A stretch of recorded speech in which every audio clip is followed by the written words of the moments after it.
Hey guys, it's Davius Minimus here. I'm just flying by to do a quick deck tech on Amulet of Vigor in Modern. This is my current list. It changes pretty regularly. I'm going to try and discuss individual cards rather than the composition of the deck. I think it's important to understand the strengths and weaknesses of the cards rather than what's good right now. So at least that way you guys can tweak it to your meta or to your play style, whatever you wish really. I've done a fair bit of testing in my time, so I've got a reasonable idea on most cards, but obviously you guys need to apply your own theory and your own practice to to the comments I'm making. Um, Obviously, with the amulet deck, we need to be looking at the lands first, so let's do that. The first one on my list here is Bajuka Bog. Now, Bajuka Bog is pretty much does what it says on the tin, really. There's not much to say. I currently have it in my main deck. It's just something that feels right at the minute. What I would say is that generally speaking, I have three flex slots for sort of utility lands, and those two slots, and there's three lands that I want to put in. There's Bajuka Bog, there's Ghost Quarter, and there's Cavernous Souls. Now, there's only space for two of the three, and most people won't manage to squeeze three into the deck. What you choose to play is entirely up to you. The the big plus for Cavernous Souls is that it can make one green on turn one to play a Sakura Tribe Scout, and the difference between a turn one Scout and a turn two or three Scout is really significant in this deck. If you look at the rest of the mana base that I'm running, there's only 8 sources of green mana on turn one, the Cavern being the ninth, so you don't have a lot of chances to play that Scout on turn one. So I like the Cavern. It isn't the best land out of the three, arguably the worst actually. There's it Ghost Quarter and Bajuka Bog are just more useful in more matchups, whereas Cavern is just useful in one matchup basically, which is obviously blue control. And but in that one matchup, it is very very strong. It's the difference between wins and losses a lot of the time. So with those three lands, I mean, it's difficult to say which to run and when. Bajuka Bog coming in tapped isn't irrelevant either. You're not always going to have an amulet. You might want to make, 3 mana on turn 3 to play an Azusa, and sometimes Bajuka Bog will stop you doing that. So yeah, I mean, it's not that significant, but it's not irrelevant either. As point in reference there, Radiant Fountain, obviously very good against aggro decks in general. Kabira Crossroads does exactly the same thing, but it adds a white mana, but it also comes into play tapped. People use the colourless land because it comes into play untapped, and it's because it is relevant. A turn 1 amulet into a turn 2 bounce land for his user requires an untapped land, and sometimes you don't have them. So yeah, Bajuka Bog coming in tapped isn't irrelevant, and if I was going into a wide open meta with little knowledge of what I was facing, Ghost Quarter would be main above Bajuka Bog purely for that reason. As things are at the minute, there's a few graveyard decks. Every Death Shadow deck in the world uses their graveyard in some way, either to cast Tasigars, Snapcasters, make the Ghost big, play Traverse, need Delirium. So yeah, Bog's relevant in that matchup, and that's a pretty tough matchup as things currently stand. So Bog gets the nod at the minute. Basic Forests, obviously the least flashy land in the deck, but Paths and Ghost Quarters are annoying and do exist. So I think 2 forests is right. You do want turn 1 green, as I mentioned earlier, so I could see 3 forests being correct, but it's just a matter of space on them with the mana. So at the minute I'm running 2. Botanical Sanctums one of the newer additions to the deck. Obviously, it's not been out that long. It allows you to play all your stuff on turn one. There isn't a card it can't play on turn one. Um, Even in the late game, if you've got an amulet, it's going to come into play untapped anyway. So it's pretty handy. Is it key? No. Is it good? Yes. It really is a card that you can, if you're on a blue build, you probably want to be playing this card. I'm assuming anyone listening to this is sort of clued up on the basics of Amulet, so I'm not going to go through what Slayer Stronghold does for the deck or what Sunhome does for the deck and things like that. It's probably more useful for me to talk about the cards that are missing in the land base at this point. For a long time, I was a big advocate of Kessig Wolfram, and you know, I love that card. It makes plant tokens really threatening. It can be absolutely backbreaking against blue-white decks in general. But the problem with that particular card is that your creatures often trade against big cards. So if someone's got an angler, a Gurmag Angler or a Tassiger, and you attack with a plant token or a scout, you use Kessig to pump it up, your creature's dead. So it's a one-time use, and as a result of that, I found that if I was running Kessig Wolf and I had to Slaughter Pact. Sunhome, however, lets your bigger creatures just outright kill what's on the other side of the table. Kessig doesn't do that, so a better example would be if an opponent had their own Primeval Titan as an example. Kessig Wolfrun will get you a little bit of damage in, but the Titans would trade. Sunhome will kill their Titan and you'll get the damage in. So there's a lot of reasons why Sunhome is better. Took me a long time to get to that stage. I was on Kessig Wolfrun for a long time.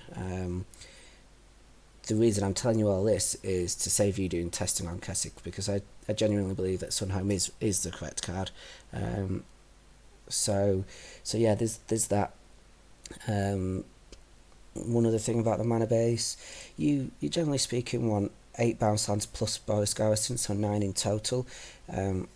You can go up to 10. I wouldn't recommend going down to 8. They help you when you mulligan, and they help you ramp, and they're just a good card. You don't want too many, because you get hands where you get 2 bounce lands and nothing else, and they're unplayable, so you can't have too many. 9 seems a sweet spot for me, personally. Other than that, lands that aren't here, Crumbling Vestige isn't in my list. It's a very... let's get it up on screen. It's a very average land. It pretends to be a bounce land sometimes. With an Amulet in play, it pretends to be a bounce land, but you can't use it multiple times with an Azusa in play or with a Scout in play. So it's a very bad bounce land when there's an Amulet in play. When an Amulet's not in play, it sometimes allows you to make mana when you play your Titan, which sometimes can be relevant, but it's not often enough. And often when you're resolving a Primeval Titan, you are ahead. Or you're so far behind that you can't really afford to just get a mana. You need to be getting a Kalani Garden or a Radiant Fountain. I found the land to be very average, and really you want good cards, not average cards. So it's not unplayable. I can see that being sort of your 9.5 bounce lands. So if you have 9 bounce lands and you add this, it sort of feels like you've got 10, but you haven't quite. So it has a use. Obviously, I'm not running it at the moment. Should you? I don't think so, but it's not embarrassing. It's not unplayable, but it doesn't really do exactly what we want. You know, it doesn't allow you to play a Scout on turn 1 and then play an Ancient Stirrings before playing a bounce land. You know, it doesn't allow you to make mana, coloured mana, multiple times. So it's not as good as Gemstone there, or Botanical Sanctum. It's not as good as them, and it's not as good as a bounce land. It's just a really average land. It just does two jobs poorly rather than one job well, and that's why I don't run that card. The main sort of topic for discussion now, really, which I see in the forums being discussed a lot, is sort of this little core of cards that I've just moved to the right here. So let's take a look at them. There are others. Let's get some of those. But basically, there are a few flex slots. The core that you see to the left here tend to stay pretty much the same. I'll come back to Seven Visions in a little bit, but the flex slots really are filling a role for your deck. Generally speaking, we're a turn 3 or 4 deck for landing a Titan, and usually you can win from there. The problem is some decks will disrupt you, so you can't make your turn 4 Titan. Some decks will try and kill you before you play your turn 4 Titan, and that's where really your flex slots really need to help you out. The Azusa over here doesn't really look like a flex slot, but some lists run 4 Azusas, some run 3, and the ones that don't run 4 often run a Spirit Guide in place. Now, Spirit Guide is an interesting card. It is pretty poor in grindy matchups. It's at its best in fast matchups, but it doesn't always speed you up a turn. That's my main issue with the card. If, for example, you have the turn 1 scout and nothing else really going on, you can make, with a turn 1 scout, you can make 5 mana on turn 3. A Spirit Guide would make you the 6th mana, and you're playing a Titan a turn early. Excellent, that's exactly what you want the card to do. Sometimes, though, you can't get the Azusa down until turn 3 because you've got tap lands and not on a fun tap lands. The Spirit Guide hasn't helped you get the Azusa a turn early, and then you make a land drops and you actually have 6 mana on turn 4, and the Spirit Guide hasn't helped. So I find it good in the fast matchups, find it poor in the slow matchups, but I would say when you draw it only speeds you up half a turn, and because of that, it's questionable whether you need it. My personal preference is just to run a 4th copy of the Azusa and really sort of almost guarantee that I'm going to see either a scout or an Azusa in my opening hand when it's desperate for me to have one. It is personal preference for definite. I think the faster the format gets, the more you want the Spirit Guide. The grindier it gets, the more you want the Azusa.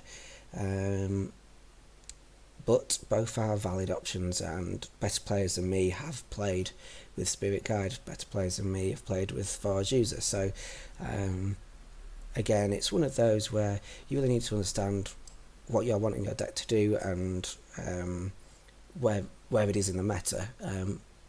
But it's good for you to know that the options exist. The other flex slots, you can see here I'm running 1 Curse of Crucifix, 1 Spell Pierce, and 1 Walking Ballista. The reason that I have this split is because it gives me quite a bit of flexibility.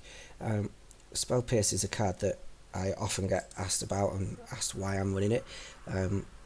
Basically, it's often a 1 mana blowout card. Really, when you have this card in your opener, if there's a relevant target and you play it, and often there is a relevant target, but often when you play it, you really mess with the opponent. You can buy yourself. You might buy yourself 2 turns against burn. You know, the first spell that you counter might have been lethal, but they might be hellbent, and you know they then top deck a land or top deck a creature that can't attack because you've got a board.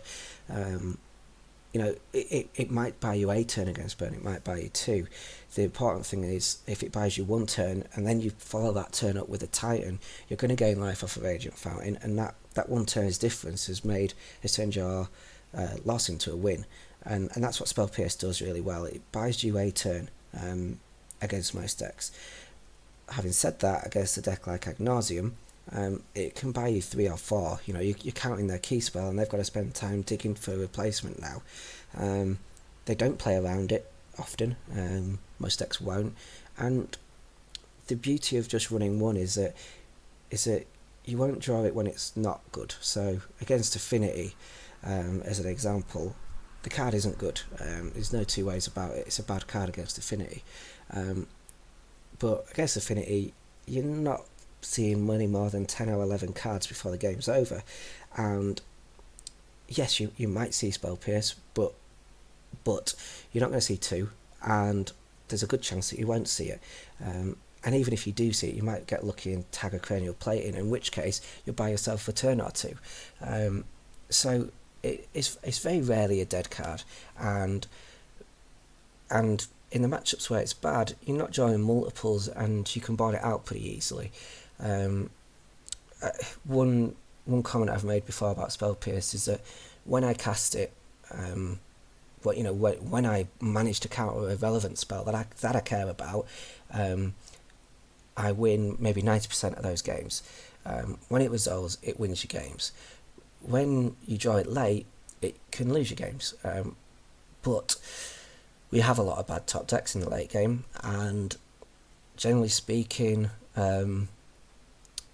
you only really want to see this in the opener. It isn't a late game card. Decks have cards like that. We already run the Scout, that's poor in the late game. Amulet's not good in the late game. The 27 lands are not particularly good in the late game. So yes, it's poor off the top, but you're not winning multiples, and it is game winning when it's relevant. That's why I run it. At the minute, it is probably poorly placed. Discard decks can often look at your hand, take something relevant, leave you with a stranded Spell Pierce. It's not great there, but for me, it's a way to try and get you to turn 4, and turn 4 is your key turn. So I like running it as a one-of, and I'll probably be on that card for quite some time. So that's enough on Spell Pierce. Curse of Crucifix, again, is another card that is in and out of lists, more out than in, I would have said. It fights for place with Obstinate Baloth, it fights for third place with Batterskull, Tireless Tracker. These are all cards that are main deck playable. Really, it's a question of what do you want to achieve. Tireless Tracker, as an example, is a very good card advantage engine. It's a very good threat. It can win games. What it doesn't do is block particularly well. It doesn't help you stabilise. Other than that, Tireless Tracker is great. Obstinate Baloth, on the other hand, it's not going to win you a game. You won't ride a Baloth to victory by itself. People can largely ignore that card and just deal with your Titans, and the Baloth's pretty much not going to win you the game. But on the flip side with the Baloth, even as a one-of, you can Summoner's Pact it up in response to a Lily uptick. They're losing a card because they're discarding to Lily. You're getting an Obstinate Baloth, which can actually attack the Lily next turn. And it can swing a game against Liliana in particular. It's also relevant against Burn. So again, a playable card, but it's not a threat. Like, Tireless Tracker is a threat. Obstinate Baloth is a defensive card. Batterskull was the other one I mentioned. It's a bit in the middle of the two. It's not as good defensively as Baloth because it often comes a turn later. It's not as good as a threat as Tireless Tracker. You are working really hard to try and win a game just on a Batterskull. But having said that, it can do both. Like I say, it doesn't do either of them particularly well, but it can do both. That sort of leads me onto Curse of Crucifix, which for me is the best of the lot, because it can do both roles like Batterskull can. So it can gain you life, it can gain you card advantage. Batterskull doesn't do that particularly well. If they ignore the Batterskull, you're not drawing extra cards off it. You're not really gaining a whole lot. Whereas Cursor can help you find your 6th land. It can gain you some life. It blocks a whole lot better than the Tireless Tracker does, and it comes down earlier than the Baloth. So it can block. It can gain life. It can sort of draw you cards. It has amazing synergy with Azusa and Primeval Titan, um, and and again you can pact it up. I mean that won't happen often. It really won't. Um, Almost exclusively just in the burn matchup. I don't remember too many other scenarios where I have pacted that up. Um, but it is relevant against most decks. I bought it out against Affinity and Ad Nauseam and decks of that sort of nature, but I would always keep it in against any grindy decks. I would keep it in against any aggro decks, and sometimes it stays in just because I want to see more cards on the top of my library. Sometimes I don't have enough cuts and it just stays. It is the best way to explain Cursor is that it's a bad threat, but it is a threat. If you leave it in play, your opponent is going to lose because you're going to draw more cards than they are. It's a bad life gain card. It's not as good as Balaf or Batterskull at that, but it is a life gain card. It's a bad blocker. It's not as good as Balaf. It's not as good as Batterskull, but it is better than the tracker. And it will block stuff like Merfolk. It will block stuff like Goblin Guides. So it is a blocker. Basically, it does everything that I want it to do, but it does it all badly. But there's something to be said about flexibility. I sort of said that I didn't like Crumbling Vestige because it was doing two things poorly rather than one thing well. Well, Cursor's similar in that it's doing 3 or 4 things badly. It is more flexible. Crumbling Vestige is narrower. And so that's it on Cursor. I mean, I've spoken at length about it here. It is a pet card of mine, but I do think it's the best that slot has to offer. I don't think there's any harm in running anything in these slots. You could even run a Sleight of Hand just to dig a little deeper, or a copy of Explore, something like that. So, but currently I like the Cursor. It's a good card. It's not embarrassing to play something different, but there you have Cursor Kruphix. Walking Ballista is the last one. It's another new addition. It's well placed at the minute. It's good against Death Shadow decks that sort of put themselves so low that you can actually finish them off with a bolt, and Ballista is often a bolt or even better than a bolt. You can transmute it up. You can find it off of Stirrings. It's relevant as a 2-drop to kill the Vizier in the Devoted Druid deck. So it has quite a bit of utility. It is better as a late game card, but it's not embarrassing as an early game card. Again, against decks like Affinity, it's relevant early, and you've got to remember that really you're aiming to get to turn 4 to land a Titan, but you need your cards to have a little bit of flexibility in case your opponent is trying to take you off your plan. And Ballista does that. I've tested it previously and not liked it. It's pretty embarrassing against decks without creatures. It's pretty embarrassing against Thought Not Seers and Reality Smashers, but it's really good against little guys. Elves, Dredge, it's even semi-relevant. Affinity, Infect, if that's even a deck anymore. So I like the Ballista at the minute. I could see that coming out. I like that you could shoot it up. So know where it is in the meta. It's good against weedy decks. I think that's quite obvious anyway. But don't see that someone's running this in their list and go, right, that's definitely the best selection, the best card I could run, because it's not always going to be. In grindier metas, Batterskull is going to be better than a Ballista.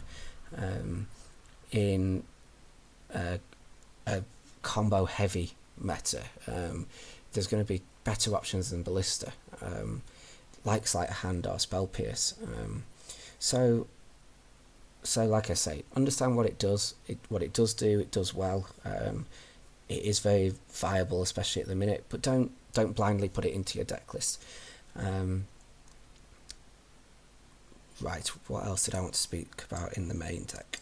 I guess these 4 cards. There's has started to come up slightly more regularly. Sam Black has been winning Explore for a little while. Explore, if you don't know what it does, it lets you play an extra land drop um, and draws you a card. It looks reasonable. I've seen people playing it. I've tested it a reasonable amount, not hundreds of games, but definitely 30 or 40. It's quite hard to analyse. It is very similar to Zone Visions in terms of how good it is. Visions is a good card, Explorer is a good card. Explorer fits the theme of the deck, and so it's I can see why people include it. It digs you a little deeper, it ramps you a little bit. The problem with Explorer, in my experience, is that it's just not efficient at what it does. Sound Visions is drawing you a card for 1 mana and just scrying 2. Explorer is drawing you a card for 2 mana, and you're not getting the scry. So it's not efficient at card draw. In terms of ramping, again, as user will ramp you 2 lands per turn for just 1 extra mana. Sakura Tribe Scout, if it untaps on turn 2, is giving you an extra land, but it's also giving you an extra land on turn 3 and on turn 4. And it can attack in weird scenarios and block. So Explore is a little strange in that by itself, if you open a hand with just Explore, some lands, a Titan, something like that, it's not going to make a turn for Titan. Scout and Azusa will. So Explore is very strange. When you get a 7 with Explore, you think, well, I've got a ramp card, so that's a keepable hand. But that's not always the case. And often, you're actually looking for Explore plus another ramp card. And if you have Scout or you have Azusa, then you don't really need the Explorer. The Explorer is reasonable in those situations, but so is Seven Visions. When you get to the late game, when you've already made your land drops, Seven Visions is better. When you are frantically searching for something like a Primeval Titan, you've already made your land drops, you haven't made your first Titan yet, Seven Visions is better. Explore just feels like a bit of a trap to me. It is playable. The margins between Seven Visions and Explore are minimal, but I favour Visions, having played a decent amount of games with Explore. One reason to run Explore is to rely less on blue mana, and I can see an argument for that. I understand the argument. I don't particularly like it. This card needs a lot of blue mana. This card needs a lot of blue mana. And funny as it sounds, Spell Pierce and Swan Song both require. Realistically, you want that available on turn 2 at the very latest. So you can't rely on a Simic Growth Chamber to give you your Spell Pierce and Swan Song mana. You want, because it's going to come into play tapped on turn 2. So all in all, I think you're better off running the Botanical Sanctums, being a bit heavier on the blue, and running the better card. As I say, there isn't much in that. I just wanted to try and share my view, having tested the cards a reasonable amount. I was on Explore earlier on in my testing. Liked it for a while, thought it was great.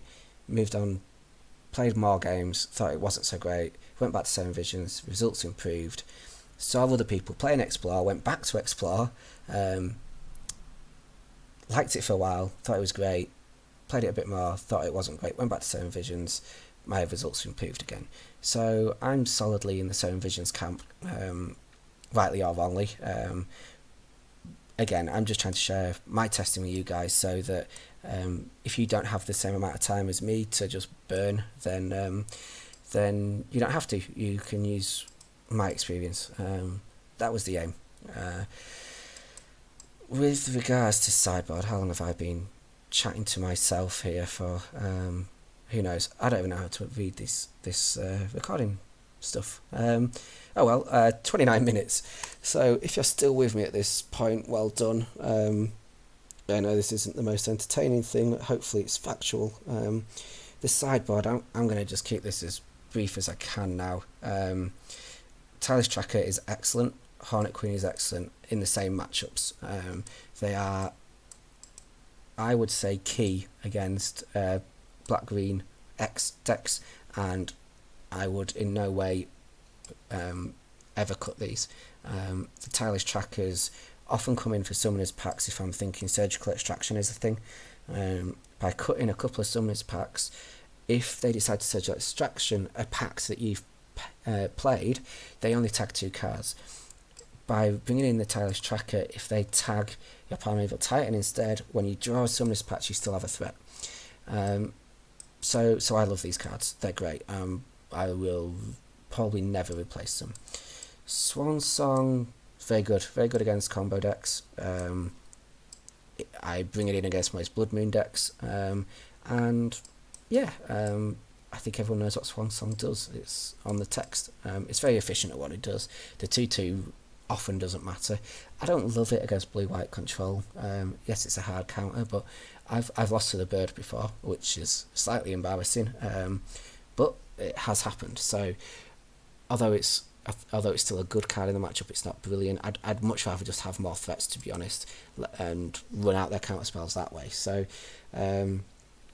those cards are always in. My last flex land is always in, and then really you are properly on flex slots at this point. Nature's Claim, obviously an answer to Blood Moon.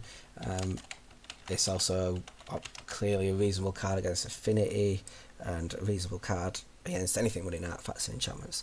Seal Primordium falls into the same category, and there's 2 arguments on these cards. First of all, against Blood Moon, you can play the Seal early and just leave it there, and that then frees up your mana for the rest of the game. Whereas Nature's Claim, if that's in your hand, you have to sit there with a mana open and basically take a turn off all your plays.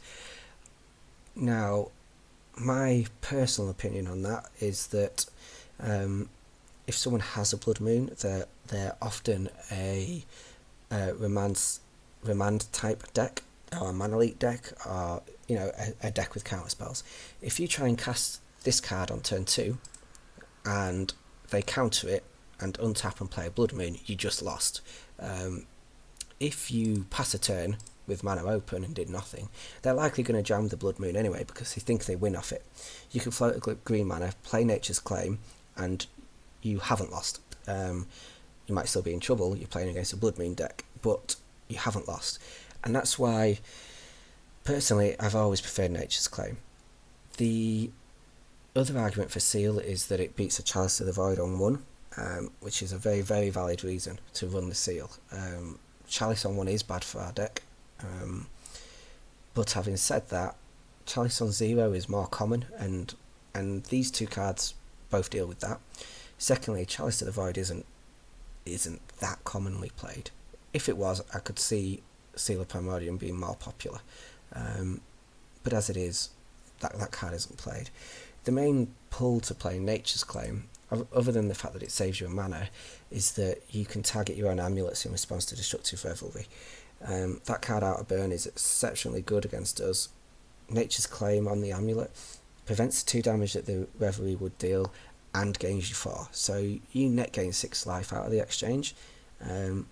So if you change the text on Nature's Claim to say 1 green gains 6 life, you would most likely take that against burn. The fact that it's a flexible answer to Affinity and everything else makes Chalice the better option, in my opinion. Sorry, the Nature's Claim a better option. On Nature's Claim, if you're running Leyline of Sanctity, which as you can see I'm not, but if you're running Leyline of Sanctity, Nature's Claim gets better. It gets better against burn, so there's always that to think about. Hopefully that gives you a little bit of a way up on those 2 cards. Ruric Thar, I can keep this one fairly short. It's a very, very mediocre card. It's often not good enough to be my sideboard. It is a threat. It is a nice surprise to most people, and it beats Storm I'm pretty much burning Infect, can't beat the card. Having said that, it's a 6 mana card to win the matchup, and it takes up a slot and doesn't do a lot else. So if you expect burn, which takes it, burn and storm, play where it's at. Storm's a hard deck for us to beat, and that's why it's in my list at the minute. I've seen a bit of an uptick in Storm. Storm really struggles to beat that card. They'd have to take 6, play an Echoing Sheath, and then try and combo off. So yeah, like I say, reasonable card, but not that exciting. Other cards in my list: Dismember, Pyroclasm, and Firespout. And I guess we should include Kozilek's Return in here. They all do the same thing. They're all a sweeper. A second Engineered Explosives is another option. The reason I don't play in a second Engineered Explosives is that it's quite inefficient at what it does. If you kill all the 2-drops on the table against Merfolk, you're paying 4 mana for that, and that's fine. But you can usually clear the board of all the 2-drops with Firespout, and you may tag a 3-drop, or you might tag a 1-drop. Pyroclasm may wipe out the whole of the Elves board for 2 mana, whereas Engineered Explosives play cost 5 to get rid of the cards that you care about in Elves, because so you want to put it on 3 and 2 to activate it, or you might just kill all the little dorks and all the big guys are still running wild. So personally, I like Engineered Explosives. It's a good catch-all, but I have access to it. I have it in the main. I don't need more copies. I've got Walking Ballista as well, so I've got ways to kill little guys anyway in the main deck. So my sideboard cards, I want to diversify a little bit. Pyroclasm is the best option against Elves. I already mentioned Elves. It's not brilliant against Merfolk because it doesn't take long for the Merfolk to be too big. It's still relevant turn 2 or 3, but it quickly becomes irrelevant. But it's still good against Affinity, which can kill on turn 3. And if you're on the draw, Firespout might not be quick enough. So there are games where Pyroclasm is just better than Firespout. Having said that, there are games where Firespout is just better than Pyroclasm. Wild and the Cattle decks and Merfolk is the 2 clear examples, and that's why I split it. Both cards are reasonable in most of the creature matchups. One will be better than the other in certain scenarios, and that's why I like splitting them. I tend to run very similar cards that are slightly better in certain scenarios than others, because if I draw the Firespout against Merfolk, I feel like I'm going to win. If I draw the Firespout against Elves, I don't. Against Elves, I don't, because I might not get to cast it in time. By having a split of both, I have access to a sweeper in both matchups, but I have access to the best one in each matchup. I might draw the wrong one, but I'm not sort of writing off a matchup and saying, right, well, I hope this Firespout's good enough against Affinity. It probably isn't, but I hope it is. I'm not saying that. I'm saying, well, I've got access to Pyroclasm. I've got a chance of casting that. So that's how I like to build my sideboards. Anyway, both cards are good in the same scenarios, but one is better than the other. So I like the split. Dismember is there mainly to tag stuff like Thought-Knot Seers. Endbringer. Endbringer is very difficult for us to beat. Tasker, Gurmag Angler, Bob, all these cards, I like to try and remove them, and that's the best way to do it. I did run Path for a while, but that strains your mana base quite a bit, and I quickly moved off of that. Rex Sage sort of falls in the same camp as Nature's Claim and Seal, but it's pactable. I'm yet to pact it up, and as a result, I'm yet to like this card. It's in my list, but it may not be for long. I just think you're better off with another Nature's Claim. I need to keep testing. I've not had a scenario where I've been able to pact it up, but I don't know whether that's a reflection of the card or the matchups. So I need to keep playing it. It's not a stunning card though. It's not a great card against Affinity, whereas Nature's Claim is a very good card against Affinity. Obstinate Baloth we spoke about when I discussed other threats, and it's there for the Black-Green X deck. If I was running Leyline, I would likely not run Baloth, so there's that to think about. The Needle in the Grafdigger's Cage, the only thing to say about these is you can get them off stirrings, and they're reasonable at what they do. I don't know if I like them yet. but they're here. I've not played enough with them. My feeling is that they're both okay but not stunning. The best use I've had so far was Nature's Claim in my own Grafdigger's Cage against the Devoted Druid deck because they were on the aggro plan and I was about to die. So yeah, that's not a raving review of the card. There are so many cards you could put in the sideboard of this deck. A second Ghost Quarter, a second Pact to Negation for big mana and combo decks alike. You can play more Nature's Claims for more Blood Moon decks. You can play more Sweepers. You can play more Threats. You can play Ley Lines. The sideboards are a moving, living thing, and there's no point in me going through every card. This is my current build. I've mentioned which cards I love and which cards I'm not so hot on. My results are pretty solid at the minute, so I'm not too far wrong. But it constantly changes, and it will continue to do so. Right, take a breath a little bit. I may as well stop this recording. Again, like I say, I know it's not the most fun listen you'll ever have, but I hope it was useful to you guys.